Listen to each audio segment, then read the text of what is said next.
Alright, let's dive into something that's got the rugby world buzzing right now. Imagine this, the Stormers are gearing up for not one, but two massive clashes, one against the Cheetahs in the Currie Cup and another against the All Blacks in the United Rugby Championship. Sounds intense, right? But here's the twist, these two seemingly separate matches are actually helping each other in ways you might not expect. Let me break it down for you. First off, what makes this really interesting is how the Stormers are leveraging their training setup. Both teams, the Currie Cup side and the URC side, are sharing the same high-performance center. Personally, I think this is a masterstroke. It's not just about saving resources, it's about creating a synergy that elevates both squads. Helmut Lehmann, the forwards coach, mentioned how training against each other gives both teams the pictures they need. What does that mean? Well, the Cheetahs play a style that's somewhat similar to the All Blacks, quick ball, dynamic play. So, by prepping for the Cheetahs, the Stormers are indirectly getting ready for the All Blacks. Genius, right? But here's where it gets even more fascinating. The Cheetahs aren't just any team. They've got a mature pack, experienced players like Carl Wegner and Victor Sekakit, and a coaching staff that knows how to put pressure on set pieces.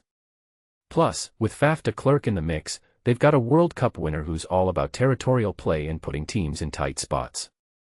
From my perspective, this isn't just a warm-up game for the Stormers, it's a full-on test of their adaptability and resilience. And that's exactly what they'll need against the All Blacks. Now, let's talk about the All Blacks clash for a second. This isn't just another game, it's part of the Greatest Rivalry tour, where the All Blacks are taking on South Africa's Big Four. The hype is real, and the Stormers are right in the middle of it. But what many people don't realize is that the preparation for this match is being influenced by their Currie Cup training. Suleiman Hartzenberg, the utility back, said it best, both teams are trying to give each other the best foot forward. It's like a symbiotic relationship, one team's challenge becomes the other's opportunity to grow. If you take a step back and think about it, this kind of cross-preparation is a game changer. It's not just about physical training, it's about mental readiness. The Stormers are getting a taste of what it's like to face a team that plays like the All Blacks, and that's invaluable.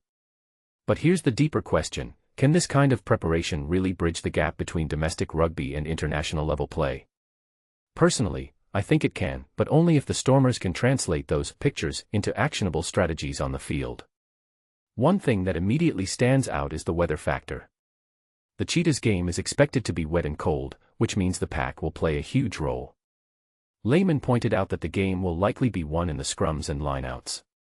This raises a broader perspective, rugby is as much about adaptability as it is about skill. The Stormers need to prove they can dominate in the trenches, regardless of the conditions. And if they can do that against the Cheetahs, it'll give them a massive confidence boost for the All Blacks. A detail I find fascinating is how Faf de Klerk's presence is being framed. Yes, he's a legend, but the Stormers are focusing on themselves. Hartzenberg said it's about preparing for contestable kicks and being solid under the high ball. What this really suggests is that they're not intimidated by big names, they're focused on their own game. In my opinion, that's the mindset you need when facing a team like the All Blacks. So, here's my closing thought, this isn't just about two matches, it's about a process. The Stormers are using every resource, every training session, and every opponent to build something bigger.